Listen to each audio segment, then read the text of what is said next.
Qué hermoso es poder saber que nosotros podemos entonar estas palabras, Hosana, y no pensando en aquella multitud solamente que entonaba estos cantos, sino a donde nos lleva la Escritura, al futuro. Los santos redimidos, juntamente con los ángeles, entonando este canto. Y hoy vamos a estar meditando en estas palabras. Vamos a hacer un alto a Habacuc, porque precisamente hoy, hace un poco más de 2000 años, nuestro Señor Jesucristo, un día como hoy,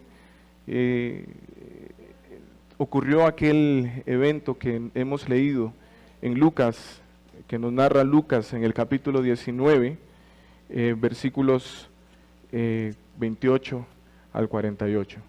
Entonces, vamos a leer solamente como introducción los versículos 37 y 38 de Lucas capítulo 19. Esto pues lo han titulado la entrada triunfal, otros lo llaman Domingo de Ramos, y está bien. Nosotros nos ofendemos muchas veces porque la Iglesia Católica Romana se apropió de muchas cosas que estaban antes de esta institución como tal, como por ejemplo la palabra catecismo. Es una palabra que no viene de la Iglesia Católica Romana. Incluso el término católico, en el siglo II, la Iglesia de Cristo se denominó universalmente Iglesia Católica, no romana, pero sí la Iglesia Católica. Entonces nosotros, hermanos, también con toda confianza podemos decir que hoy es el Domingo de Ramos, no pensando en la tradición católica romana, sino en aquel evento que pasó en Jerusalén, cuando nuestro Señor Jesucristo estaba entrando y aquellas personas ponían ramas en donde Él estaba caminando, y especialmente palmeras. Entonces nosotros, sin ningún temor, hermanos, podemos decir que hoy es el Domingo de Ramos, y podríamos celebrarlo también.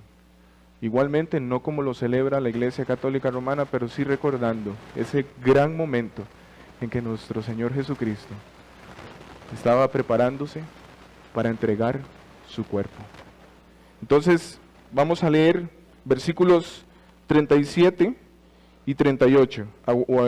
Dice: cuando llegaban ya cerca de la bajada del Monte de los Olivos, toda la multitud de los discípulos, gozándose, comenzó a alabar a Dios a grandes voces por todas las maravillas que habían visto, diciendo: bendito el Rey que viene en el nombre del Señor, paz en el cielo y gloria en las alturas. Amado Señor, nos disponemos para escuchar tu voz a través de tu palabra. Queremos, Señor, pedir que nos hables. Tu palabra va a ser expuesta, y tu palabra nos dice que tú nos hablas a través de ella. Pedimos, Señor, que nos concedas el favor de ser transformados por el poder de tu palabra, y que extiendas salvación a aquellos que están muertos en sus delitos y pecados, que les hagas reconocer que han quebrantado tu ley, y que también están llamados a reconocer a Jesús como el Señor, y que puedan unir sus voces verdaderamente de corazón a decir: Hosana, bendito el Rey que viene en el nombre del Señor. Y ayúdanos a nosotros, Señor, mientras esperamos ese momento glorioso de encontrarnos con nuestro Rey y poderlo ver a los ojos y decirle estas palabras, pero que podamos hacerlo desde ya, oh Señor. Y ahora que vamos a estar escuchando tu palabra, que podamos mostrar, que podamos demostrar que tú eres nuestro Rey, prestando atención a tus estatutos. Señor, quiero encomendarme a mí mismo para que me asistas con el poder de tu Santo Espíritu. Y ahora que vamos a estar recordando aquel gran evento en que nuestro Señor Jesucristo dispuso su vida, se dispuso en obediencia para entregar su vida. Ruego, Señor, que podamos deleitarnos en tu palabra, y también, Señor, que nuestros corazones puedan consagrarse más a ti. Padre Santo, pedimos que tu nombre, tu palabra, tu Hijo Jesucristo sean exaltados en esta mañana. Que nosotros seamos humillados y también, Señor, que la santidad, por el poder de tu palabra y la influencia del Espíritu Santo, promuevan la santidad entre nosotros. Ruego, Señor, por cada uno de los que están aquí presentes, los niños, que en la capacidad que ellos tienen, tú puedas hacer la obra en ellos de poder entender. Y también, Señor, por los jóvenes, para que les des un corazón dócil. Y a los adultos, nosotros, que nos des humildad, reconociendo que no sabemos todo y necesitamos seguir conociéndote. En Cristo Jesús. Amén. He titulado este sermón, el título de este sermón es El Rey de Israel. Estos pasajes precisamente nos hablan de eso, de Jesús como nuestro Rey. Y Él estaba anticipando en este evento, Él estaba anticipando o proclamando anticipadamente que Él es o era el Rey. Y en primer lugar tenemos que una de las cosas, vamos a ver varios elementos que nos muestran que Jesús ahí se estaba proclamando como Rey. Y lo primero que nosotros podemos ver ahí es que habían cánticos de alabanza de parte del pueblo de Israel. Y vamos a ver que no solamente habían personas, los discípulos del Señor estaban como tal entonando esos cantos de alabanza, sino una gran multitud. Probablemente muchos de ellos no eran discípulos del Señor, pero también impulsados por aquellos cantos, aquella reacción de las personas, se vieron también impulsados a acercarse, a ver qué era aquello, y terminaron regocijándose, aunque muchos no sabían qué era lo que estaba pasando. Pero vemos en primer lugar que habían cánticos de alabanza, versículos 28 al 38. Dicho esto, el Señor había dado unas enseñanzas, había expuesto unas palabras a sus discípulos. Iba adelante subiendo a Jerusalén. Esto lo que quiere decir es que Él había firmado su rostro, Él se dispuso, entendiendo cuál era el propósito de Dios para su vida. Cristo mismo entendía cuál era el propósito de su Padre para Él, y Él estaba en disposición de obedecer al Padre. Por esa razón, hermanos, los apóstoles también nos dicen que ejemplo Él nos ha dado. Y entonces Él dispuso su rostro firme para ir hacia Jerusalén. Estaba decidido. Nada ni nadie lo iba a impedir. ¿Recuerdan a Pedro? Cuando dijo, Señor, no subas a Jerusalén. Y Él le dijo, apártate de mí, Satanás. Porque habían muchos elementos y muchas personas que el enemigo estaba utilizando para impedir que Jesús fuera a Jerusalén. ¿Por qué? Porque allá se iba a dar el gran evento en que nuestro Señor entregaría su vida para salvar a su pueblo de sus pecados. Y dice el versículo 29, y aconteció que llegando cerca de Betfagé y de Betania, al monte que se llama de los Olivos, envió 2 de sus discípulos, diciendo, id a la aldea de enfrente, y al entrar en ella, hallaréis un pollino atado en el cual ningún hombre ha montado jamás. Desatadlo y traedlo. Y si alguien os preguntare, ¿por qué lo desatáis? Le responderéis, así, porque el Señor lo necesita. Fueron los que habían sido enviados y hallaron como les dijo. Y cuando desataban el pollino, sus dueños les dijeron, ¿por qué desatáis el pollino? Ellos dijeron, porque el Señor lo necesita. Y lo trajeron a Jesús. Y habiendo echado sus mantos sobre el pollino, subieron a Jesús encima, y a su paso tendían sus mantos por el camino. Cuando llegaba ya cerca de la bajada del monte de los olivos, toda la multitud de los discípulos gozándose comenzó a alabar a Dios a grandes voces por todas las maravillas que habían visto, diciendo: bendito el Rey que viene en el nombre del Señor, paz en el cielo y gloria en las alturas. Y aquí tenemos ese elemento que nos muestra que Jesús estaba siendo proclamado como Rey y Él mismo no lo impidió. Él mismo lo estaba aceptando. Jesús se estaba acercando a Jerusalén. Eso era el domingo por la mañana, un día como hoy. Y estaba por entrar en la ciudad. Los caminos estaban llenos de gente porque la fiesta de la Pascua estaba por celebrarse. Por esa razón, hermanos, yo le decía a mi esposa en esta semana, nosotros no deberíamos llamarlo Semana Santa. Y no hay nada de malo en llamarlo, aclaro eso. Pero nosotros podríamos llamarlo la Semana de la Pascua.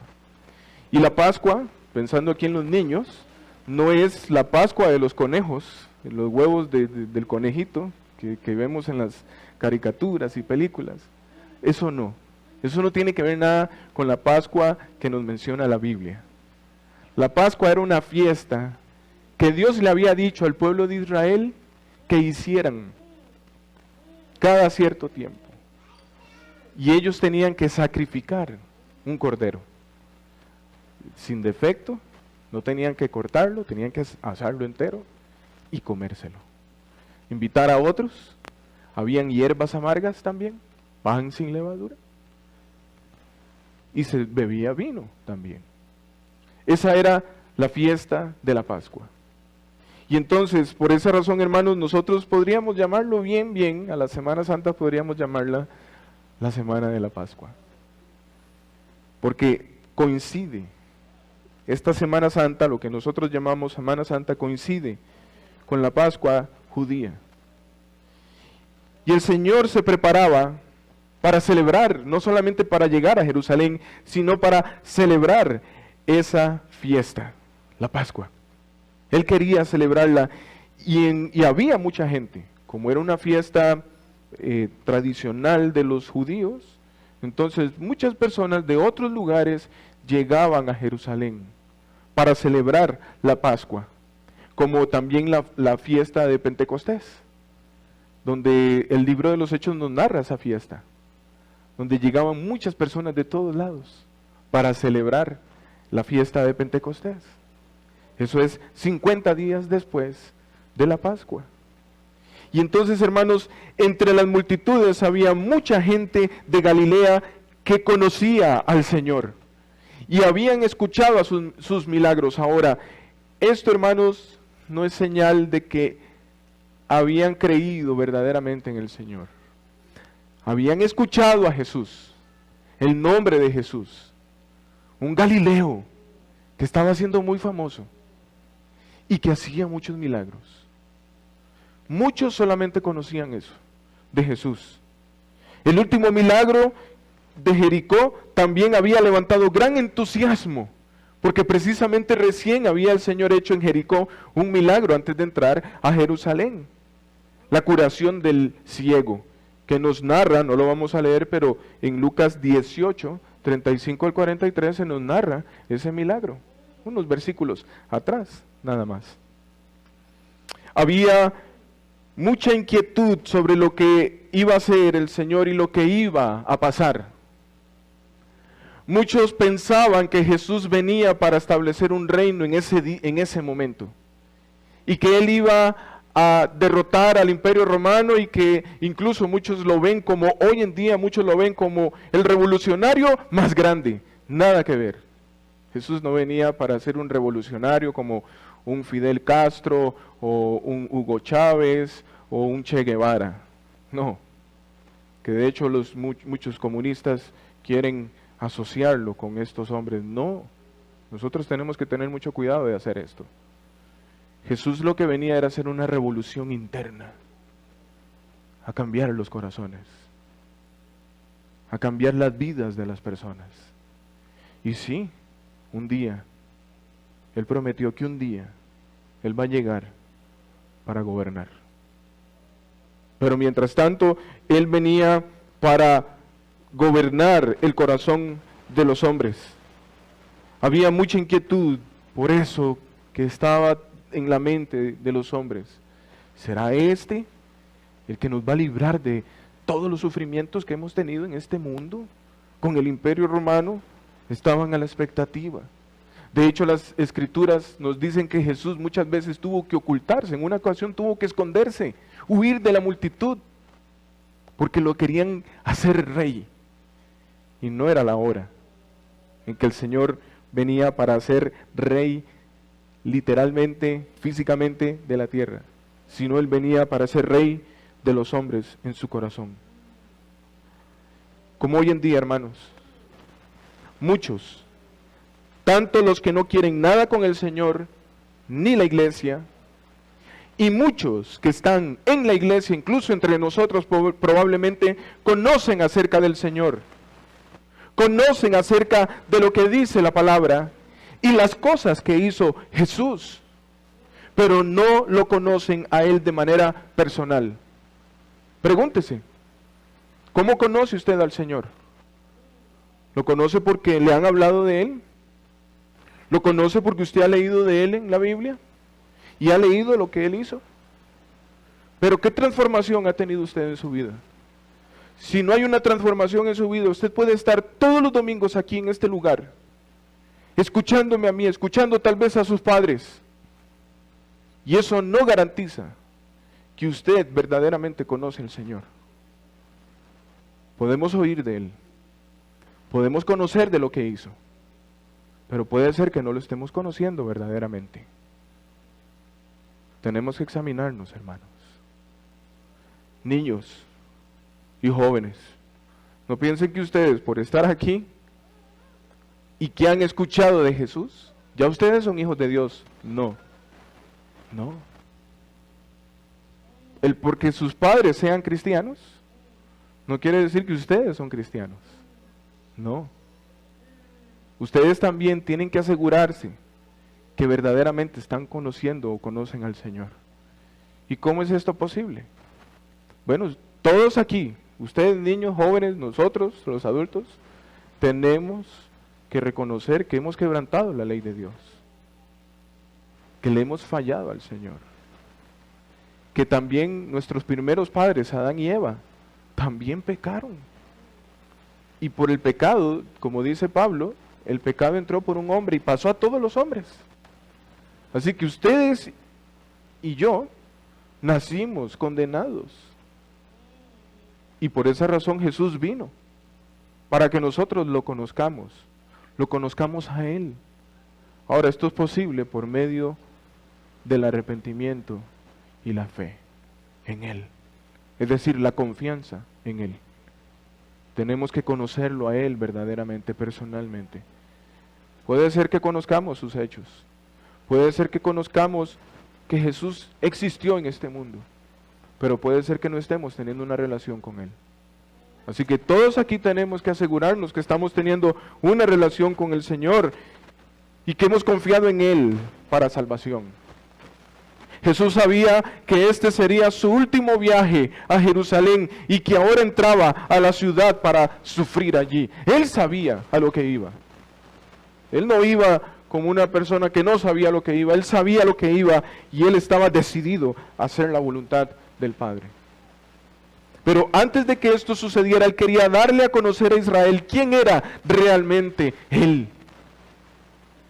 Él no solamente era el milagrero, Él no solamente era el Salvador de los hombres, sino también el Rey de Israel, el soberano.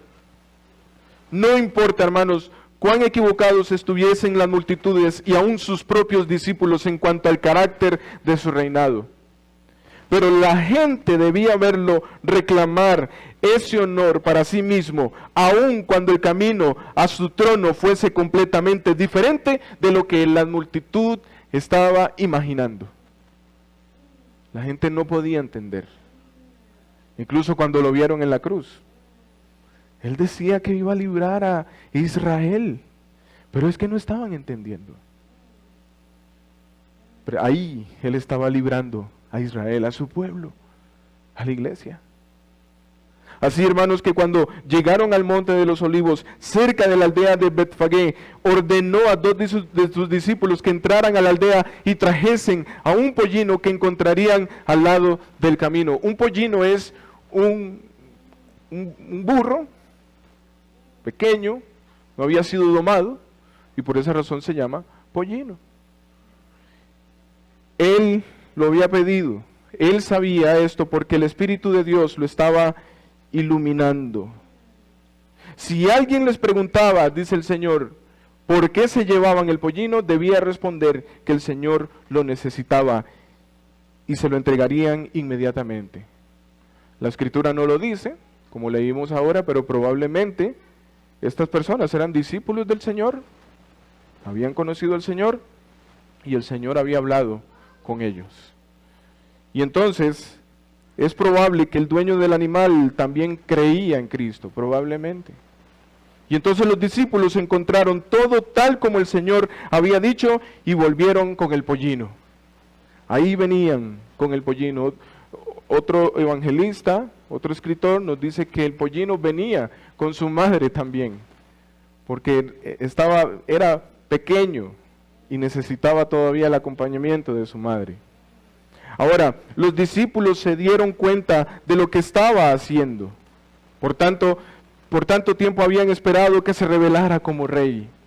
Ahora él mismo estaba alimentando ese deseo.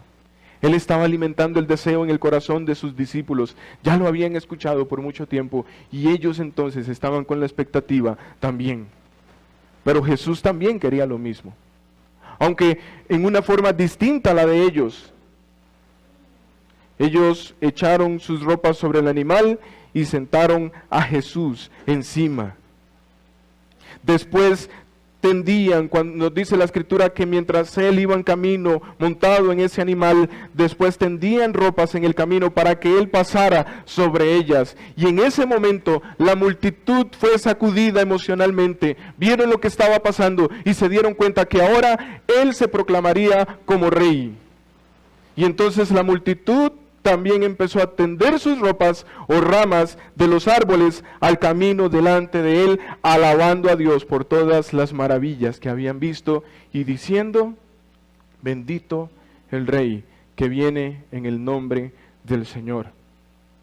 Paz en los cielos y gloria en las alturas. ¿No nos recuerdan estas palabras de este cántico a otro cántico? ¿Lo recuerdan? ¿Se les viene a la mente? Cuando Jesús nació, los ángeles aparecieron y entonaron estas mismas palabras en cántico. Y los pastores también. Probablemente aquellos cánticos que entonaron los ángeles, los pastores también lo entonaron. Y vemos que nuevamente, ya no como un niño, sino Jesús ya crecido, los hombres estaban reconociéndolo como rey. Era como si ahora estuviesen apoderándose del himno que los ángeles cantaron en su nacimiento. El nombre de Dios sería alabado en las alturas de los cielos y su pueblo tendría paz con Dios, porque había venido el rey prometido. Ese era el verdadero rey. En el pasado hubieron reyes, en ese momento había un rey en Israel, en el imperio. Pero cuando nosotros pensamos en el antiguo pacto, David, Salomón y todos los que salvaron al pueblo anteriormente, no eran los verdaderos reyes, eran un tipo de Jesús. Eran un tipo de Jesús. Así que lo que el Señor aquí se estaba viendo con el Señor era el cumplimiento de las promesas del antiguo pacto. Aquí se estaban cumpliendo. ¿Recuerdan que Él dijo que Él no venía para quebrantar la ley, sino a darle valor? ¿Y cómo le vino a dar valor? Él mismo cumpliéndola. Y aquí, hermanos, nosotros podemos ver que se estaban cumpliendo las promesas del antiguo pacto en relación con el rey. Ahora llegaba el verdadero rey. No obstante, esto no era el cumplimiento final. Habían muchos en la multitud que no lo conocían verdaderamente. Sus gritos de gozo no eran más que excitación causada por los milagros y no eran un reconocimiento en fe del Redentor. Puede suceder eso con nosotros, que por una emoción temporal o porque vemos a otros que están haciendo eso, nosotros lo hacemos también. Esto me trae a la mente cuando yo me bauticé. Yo me bauticé cuando tenía 10 años de edad, pero yo no comprendía lo que estaba haciendo. Lo hice por una emoción que vi a otros niños de la escuela dominical y quise bautizarme también. Pero ya luego entendiendo, años después, entendiendo que yo era un pecador, que había quebrantado la ley del Señor, que aquel bautismo no era válido porque yo no había comprendido el Evangelio. Fue una emoción. Y hermanos, eso puede suceder con nosotros. Puede ser que yo esté cantando, incluso cánticos de sana doctrina, que esté en una iglesia de sana doctrina, pero es por un asunto de moda, un asunto de emoción y no por convicción. Que yo diga que soy cristiano por un asunto de convicción, por emoción. ¿Cuántos entre nosotros han estado diciendo que o dijeron que eran cristianos y ahora ya no están? Bueno, probablemente no tenían convicción. Era una emoción o una tradición. Eso pasó con aquella multitud y sigue pasando hoy en día con los hombres. Aún así, el Señor no cayó a los hombres. Él permitió que este júbilo se diera. Para Él, esto era una profecía de todo el júbilo que habría a su alrededor en su ascensión, y cuando a través de los siglos, por su Espíritu, viniese a morar en el corazón de los suyos y volviera en gloria. Esto era un anticipo. A través de todos los siglos, hermanos, hay una procesión festiva alrededor de Cristo. Como hoy, el pueblo de Dios, el verdadero pueblo de Dios, aquellos que han sido redimidos, nos regocijamos, nos gozamos. Y esto no tiene que ver con gritos y tirarnos al suelo y hacer un montón de cosas que no tienen nada que ver con el verdadero regocijo, sino con lo que el Señor está haciendo en nosotros, en nuestro corazón. Cuando estamos pasando en tiempos de dificultades, ese regocijo sigue ahí. Cuando pasamos tiempos de necesidades, cuando pasamos aflicciones, ese regocijo sigue ahí, continúa. Porque ese regocijo no viene de nuestras emociones. Viene, como dijo el Señor, que Él nos iba a dar una paz que sobrepasa todo entendimiento. No la paz que da el mundo, que es incierta, sino una paz que es segura, y por esa razón aquel canto decía: paz a los hombres, paz a los hombres. Preguntémonos, ¿estamos nosotros como aquellos en aquella multitud que gritan de gozo verdaderamente? ¿O porque vemos a otros que lo hacen, también yo lo voy a hacer? La entrada a Jerusalén todavía está entre la realidad y las sombras, hermanos. Por el lado de la realidad, Cristo es el cumplimiento de la profecía que estaba presente simbólicamente en la procesión de los reyes de Israel y del arca del pacto al monte del Señor. Y por otro lado, vimos que se mencionó el monte de los olivos. De hecho, cuando el Señor regrese por segunda vez, Él viene por ahí, por el monte de los olivos. Y nos dicen, y aquí vemos entonces que por un lado vemos esa entrada del Señor Jesucristo como Rey, pero por otro lado su entrada es todavía una sombra. Los hosanas de la multitud fueron en parte, habían falsos, una buena parte de falsos, las personas que estaban ahí, falsos discípulos. Pero con todo Jesús pudo oír en ellos la alabanza que los suyos le darían eternamente. Yo quisiera decir aquí, hermanos, que todos aquí son discípulos de Cristo. Pero no puedo. La Escritura nos lo muestra y la historia también. Y aún la historia local de la iglesia. Pero aún así, el Señor puede escuchar a los suyos, entonando las alabanzas de hosanas.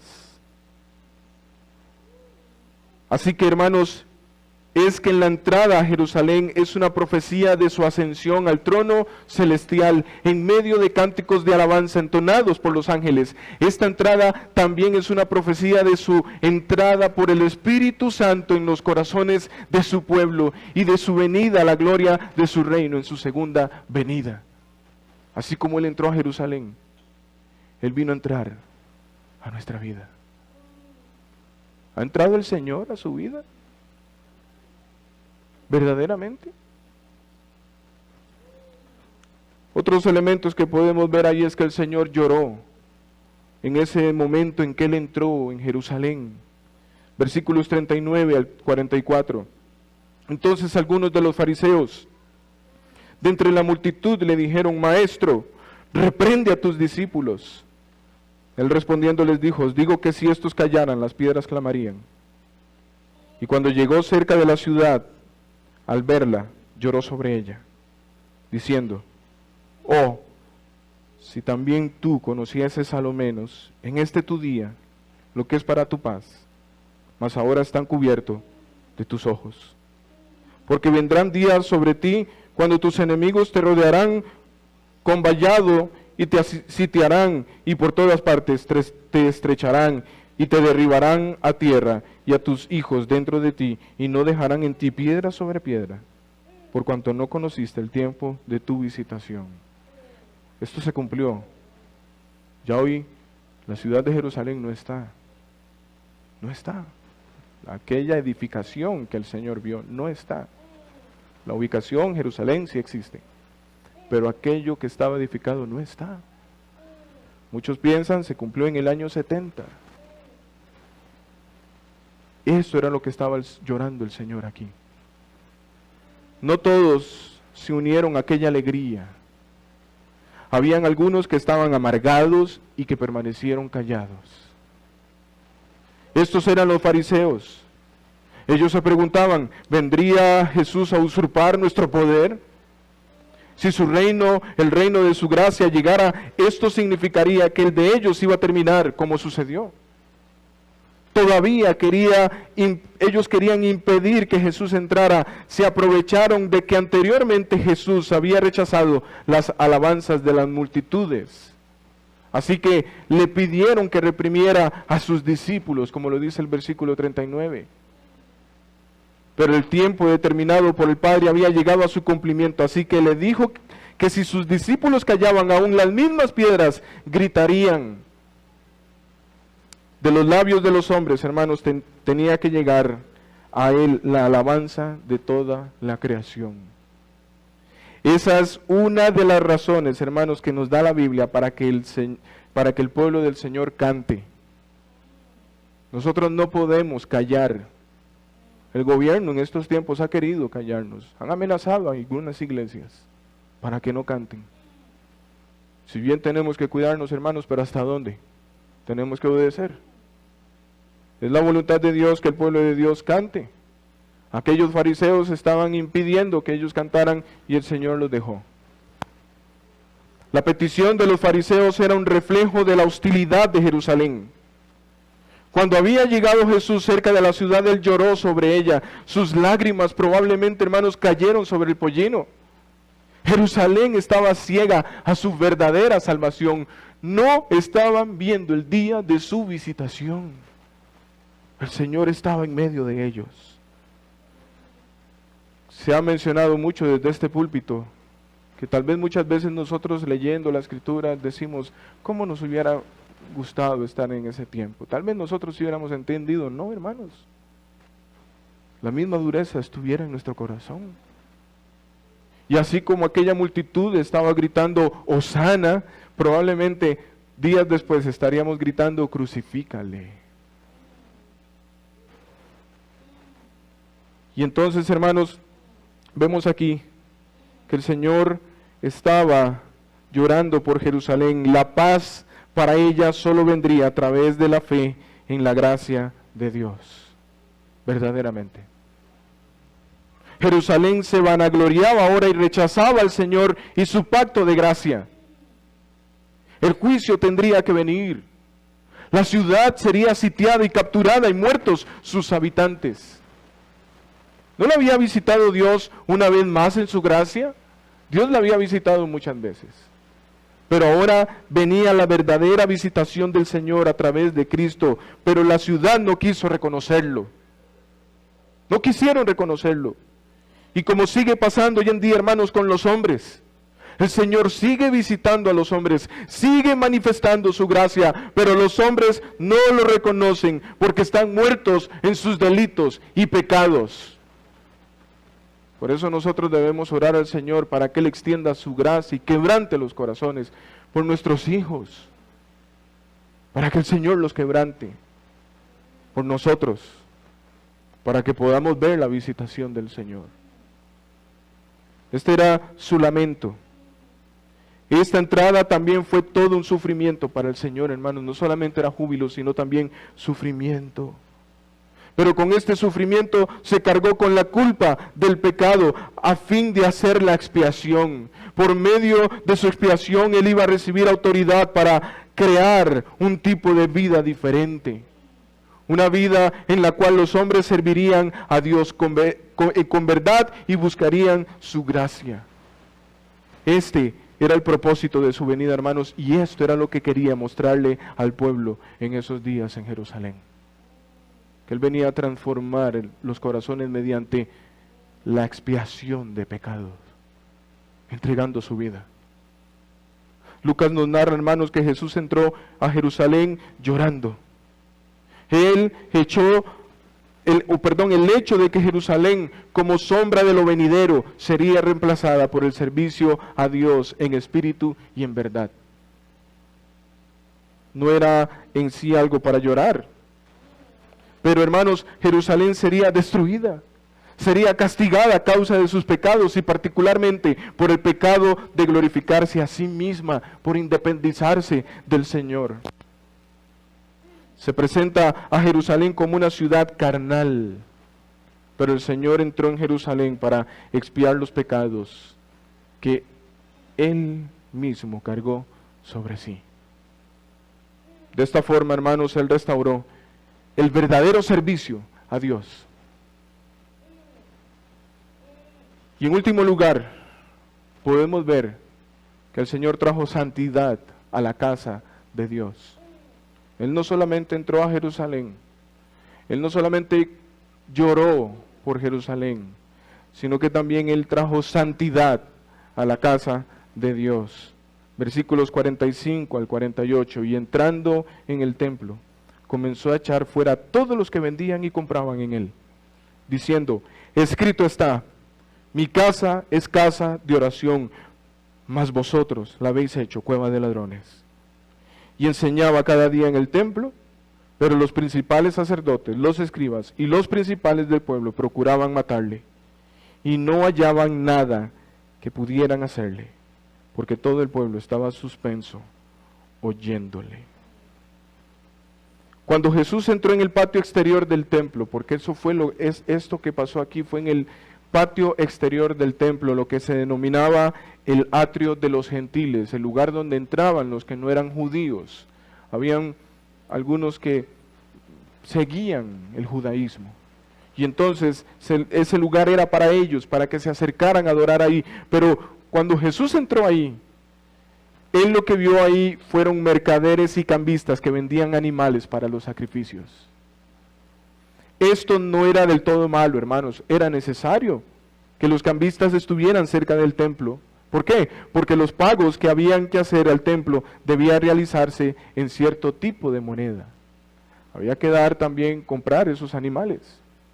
El problema se encontraba en donde ellos estaban y cómo lo estaban haciendo. Ellos debían estar cerca de los que vendían animales para los sacrificios, pero el hecho de que ellos realizaran sus negocios dentro de los recintos del templo mostraba que ellos no estaban prestando atención a la santidad de Dios. Y aquí podemos ver algo, hermanos, para nosotros hoy en día. Nosotros tenemos que cuidarnos, porque aquí lo que el Señor estaba mostrando era cuál es la voluntad de Dios, lo que tiene que hacerse en el culto para adorarlo a Él. No es como nosotros queramos, no es lo que a nosotros se nos ocurre, es lo que Dios dice en su palabra. Pablo le dijo a Timoteo, estas cosas te escribo para que sepas cómo debes conducirte en la casa de Dios, que es columna y baluarte de la verdad. Y el Señor estaba mostrándole aquí al pueblo de Israel, ustedes no están usando esto como el Señor dijo que debe usarse. No lo están haciendo bien. Y se molestó, un celo santo, un enojo santo, una ira santa. ¿Saben que esos enojos santos no son malos, hermanos? Nosotros podemos ver en toda la Escritura hombres que tuvieron celo por la santidad de Dios, como cuando el pueblo de Israel se mezcló con las mujeres cananeas y el Señor trajo juicio sobre el pueblo, y luego el Señor perdonándolos y dándole instrucciones a Moisés de que no estuvieran con las mujeres cananeas. Un hombre tuvo el descaro de pasar en medio de esa reunión con una mujer cananea, entró a su tienda, empezó a tener intimidad con esta mujer, y un levita se levantó con una lanza y los traspasó en medio. Y el Señor vio con agrado eso. Hoy no vamos a hacer eso, aunque muchas veces no lo merecemos, ¿verdad? Pero hoy no vamos a hacer eso. Pero sí el celo por la santidad de Dios. Por esa razón, hermanos, nosotros como iglesia tenemos que examinarnos y ver cómo estamos haciendo las cosas en la casa de Dios, que es la iglesia. No lo que a mí se me ocurra. A mí se me pueden ocurrir muchas cosas y yo quisiera hacer, pero es que no se trata de mí. No se trata de ustedes tampoco. Se trata de lo que Dios dice en su palabra. Y aquí el Señor estaba mostrando esto, estaba trayendo santidad a su casa. Esto no era malo que ellos estuvieran ahí. Tenían que estar cerca, pero no en un lugar en el que el Señor los encontró. ¿Por qué? ¿Qué hicieron ellos? Bueno, ellos no estaban prestando atención a la santidad de Dios. ¿Qué estaban haciendo ellos? Bueno, prestando atención a sí mismos, nada más estaban pensando en sí mismos y en sus propios intereses. Este era el resultado del servicio a la autojusticia. En ese servicio cada uno solo miraba por sí mismo. Esa gente no tomaba en cuenta a Dios ni atendía la santidad de su gracia. Vieron una oportunidad con eso, enriquecerse. Como hoy en día, ¿verdad? Muchos hombres están entre la casa de Dios enriqueciéndose. En santa indignación el Señor dio de latigazos. ¿Saben que a muchas personas les cuesta entender esto? ¿Cómo? ¿Cómo Jesús hizo eso? Bueno, porque solamente tienen en la mente al Dios de amor, al Dios compasivo, al Dios misericordioso. Pero hermanos, también Dios tiene una parte severa. Él es un Dios de ira. Él es un Dios santo. Él es un Dios justo también. Y aquí Jesucristo es Dios. Y Él vino a mostrar al Padre en su naturaleza. Y esto nos muestra uno de los atributos del Padre, porque Cristo vino a mostrar al Padre. Y Él mostró aquí la severidad, la justicia, la santidad del Padre. Jesús era celoso por la santidad de la casa de Dios. Ella debía ser una casa de oración, pero la habían hecho una cueva de asesinos. Porque cuando los hombres solo se preocupan de sí mismos, matan la verdadera vida, la que busca a Dios. Cuando nosotros, hermanos, cambiamos las cosas que hacemos en el culto, estamos matando a las personas. Cuando nosotros dejamos a un lado la predicación de la palabra y la sustituimos por otras cosas, estamos trayendo muerte a las almas de las personas. Porque ¿qué es lo que da vida a los hombres? Sino la palabra de Dios. Y por eso nosotros debemos primar la palabra de Dios. Y como dijo Martín Lutero, asegurarnos de que este púlpito de madera sea el trono de la palabra, y no de anécdotas, no de historias tristes, no de visiones y sueños, sino de la palabra de Dios.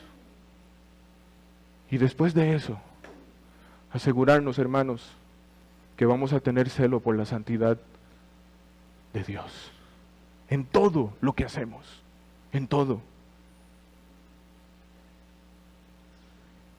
En santa indignación, hermanos, el Señor hizo eso, y nosotros debemos cuidarnos también de tener celo por la santidad de Dios. Nadie se atrevió a resistirlo. Este celo de Cristo todavía opera, hermanos, y debe seguir operando en la iglesia.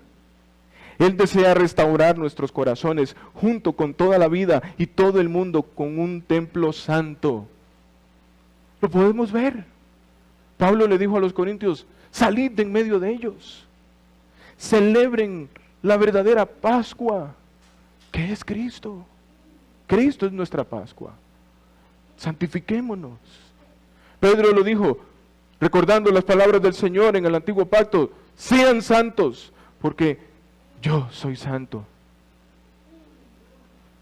El Padre le dio la autoridad para llevar a cabo esta restauración por haber expiado el pecado. Jesús, hermanos, no tolera la impiedad. Él no la tolera. Su voluntad es que toda la vida se dedique a Dios. Además de esto, llegará el día en que va a limpiar toda la creación. Él en estos momentos está purificando a su iglesia, pero a la vez Él está llevando a toda la creación para ese gran día de la purificación. Dice la Escritura que todos estos elementos que nosotros vemos, su casa, su carro, todos estos edificios que vemos, van a ser pasados por fuego. Por esa razón nosotros no debemos poner nuestro corazón en esas cosas, hermanos. Un día todo esto se va a perder. Puede ser que usted muera hoy, ¿y a quién le va a quedar? Porque el Señor va a purificar el mundo. La purificación del Señor viene. La purificación del templo tiene que ver con la restauración del verdadero servicio a Dios. Por esa razón, hermanos, nosotros tenemos que asegurarnos, si vamos a servir al Señor, pensando en servicios oficiales también, tenemos que asegurarnos que estamos caminando en purificación, en santificación. Esta purificación también es una profecía de la restauración del verdadero servicio a Dios. Así que el templo no solo representa nuestros corazones o la iglesia, sino todo el mundo. Eso mismo que hizo el Señor ahí en el templo, en Jerusalén, lo está haciendo en la iglesia, lo está haciendo en nuestras vidas y lo va a hacer en el mundo entero. Él hará que toda la creación sea otra vez un templo de Dios, el tabernáculo de Dios, el jardín del Edén, el paraíso. Y en conclusión, hermanos, nosotros debemos reconocer a Jesús, el Hijo de Dios, no solamente como nuestro Salvador, sino también en su autoridad por medio de la fe. Entonces Él va también a limpiar nuestras vidas. Tito capítulo 2 versículos 11 al 14 dice: porque la gracia de Dios se ha manifestado en Cristo, trayendo salvación a todos los hombres, enseñándonos que negando la impiedad y los deseos mundanos, noten, hermanos, cómo la gracia de Dios está ligada a la santificación, a la santidad. Lamentablemente muchos quieren tomar la gracia de Dios, pero no para vivir en santidad, sino como un permiso para vivir como yo quiera. Y el Señor no nos ha dado su gracia para como un permiso, como una licencia para pecar. No. Él nos ha dado de su gracia para transformarnos, para vivir en santidad. Dice el versículo 2, enseñándonos esa gracia de Dios que negando la piedad y los deseos mundanos, vivamos en este mundo sobria, justa y piadosamente. Cristo iba con un propósito a Jerusalén, era morir, pero también Él vino a purificar aquella ciudad. Cristo vino no solamente para ser nuestro Salvador, sino también para transformarnos. Así como Él trajo santidad en aquel lugar, Él ha traído santidad a nuestra vida, aguardando la esperanza bienaventurada y la manifestación de la gloria de nuestro gran Dios y Salvador, Cristo Jesús, quien se dio a sí mismo por nosotros, para redimirnos de toda iniquidad y purificar para sí. Noten cómo otra vez está ligada esta palabra, santificación, purificar para sí un pueblo, para posesión suya, celoso de buenas obras. Hermanos, que podamos meditar en esta semana, que así como el Señor entró a Jerusalén, no solamente para cumplir la voluntad de Dios en la muerte, en la cruz, sino también para purificar aquella ciudad. Cristo vino a nuestra vida para purificarnos, no solamente para ser nuestro Salvador, sino para transformarnos. Y ahí es donde nosotros lo vemos como Señor. Padre Santo, queremos darte las gracias por permitirnos recordar en esta mañana aquel momento en que nuestro Señor Jesucristo entró en Jerusalén, donde aquella multitud reconoció a Jesús como el Rey de Reyes. Lamentablemente no todos estaban verdaderamente entendiendo ni conociendo verdaderamente al Señor, pero allí habían discípulos tuyos.